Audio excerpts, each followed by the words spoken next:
بسم اللہ الرحمن الرحیم۔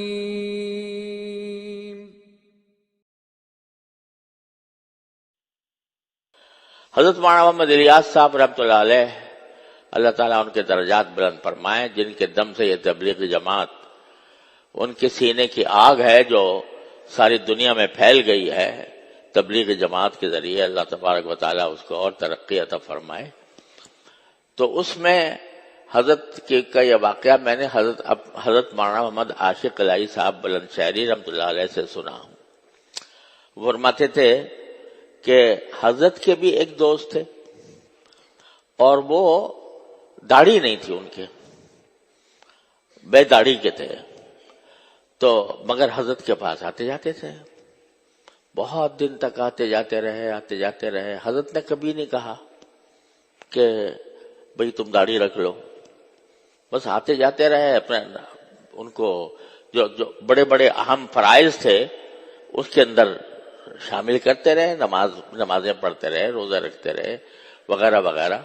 لیکن داڑھی کے بارے میں کچھ نہیں کہا کہ داڑھی تم رکھ لو۔ جب ایک مدت گزر گئی تو حضرت نے سوچا کہ اب یہ اتنا قریب آ گئے ہیں کہ اب اگر میں کہوں گا تو یہ بات مان لیں گے، تو حضرت نے کہہ دیا کہ بھئی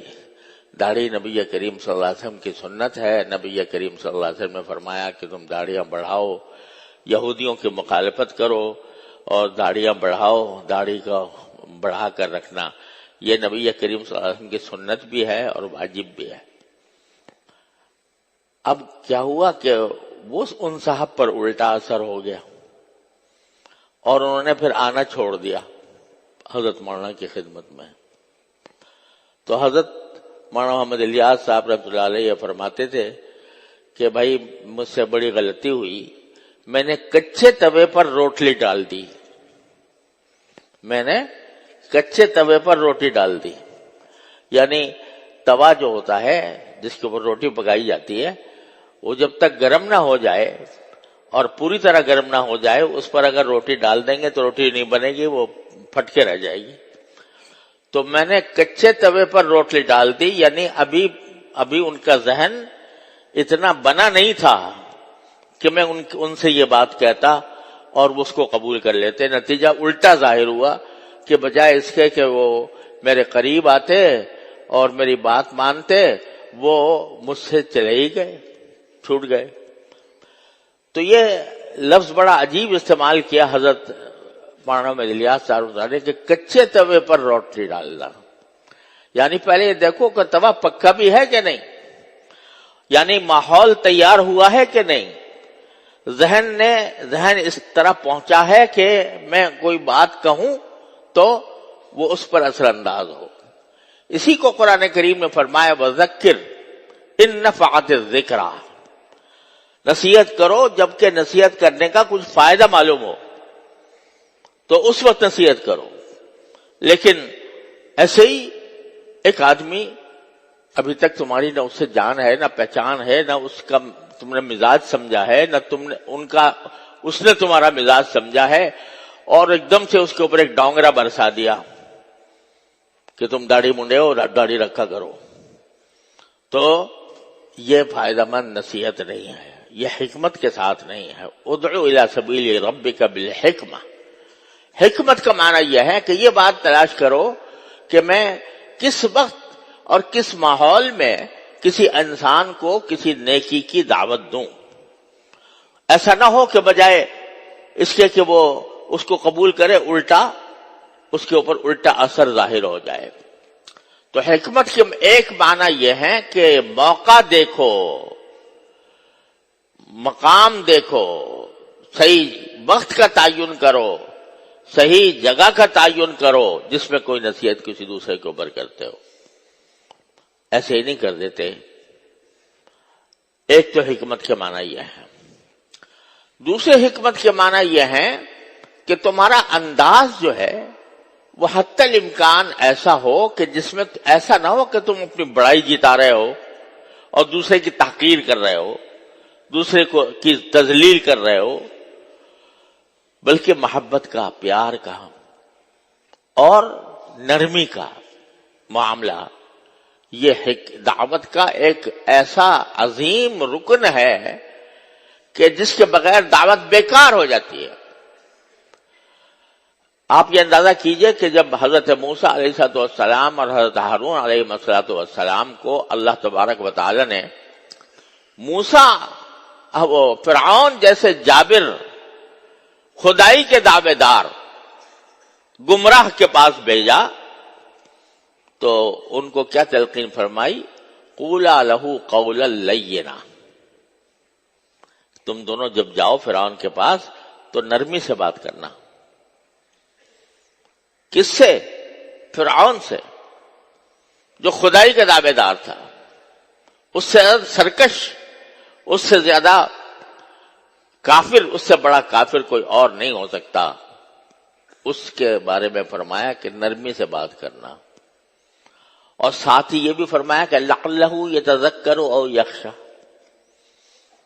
کہ شاید وہ تمہاری بات، تمہاری نصیحت قبول کر لے اور دل میں خدا کا خوف پیدا ہو جائے۔ نرمی کی بات کرنا تاکہ وہ نصیحت قبول کرے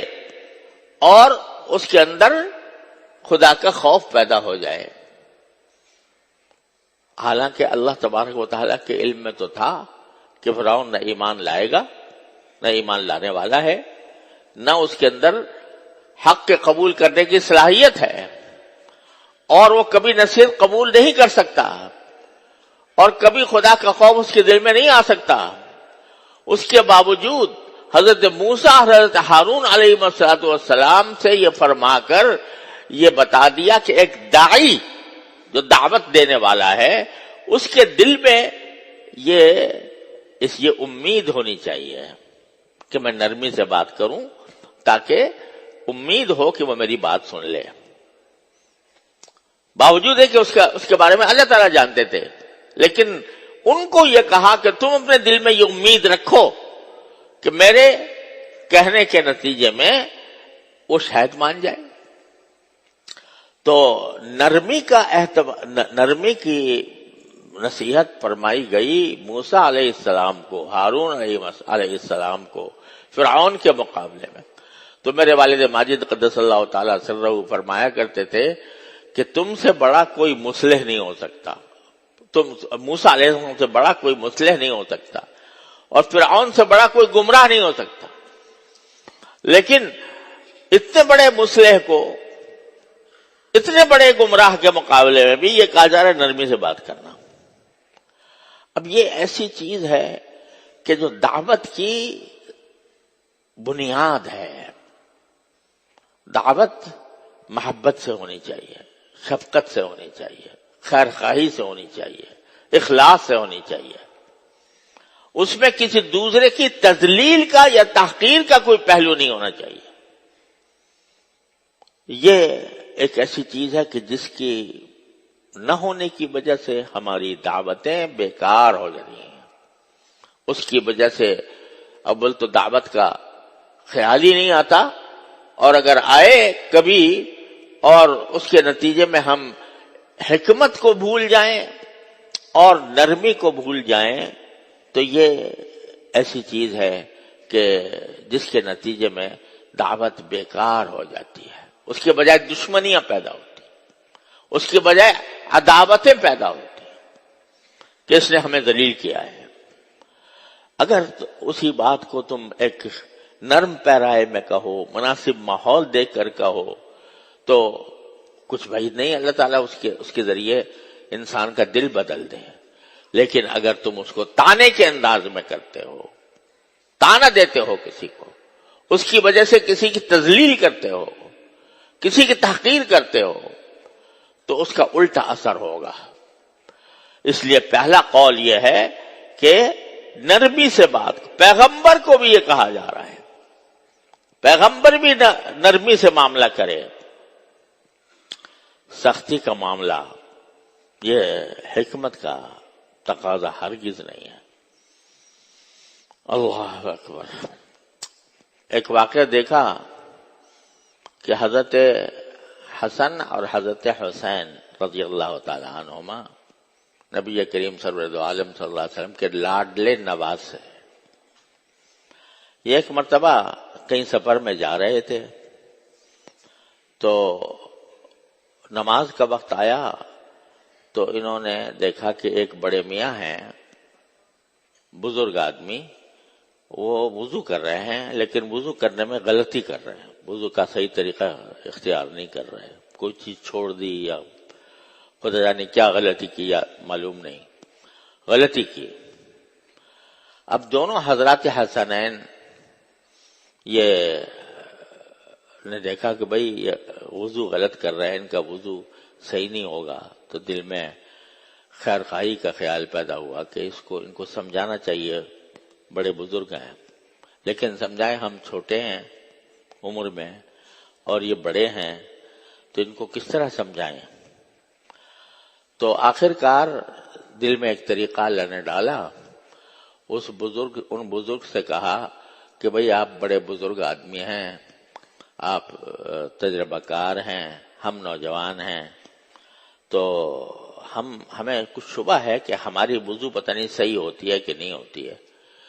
تو ہم ذرا آپ کے سامنے وضو کر کے دکھاتے ہیں، تو اگر اس میں کوئی غلطی ہو تو ہمیں بتا دیجیے گا۔ ہم آپ کے سامنے خود وضو کرتے ہیں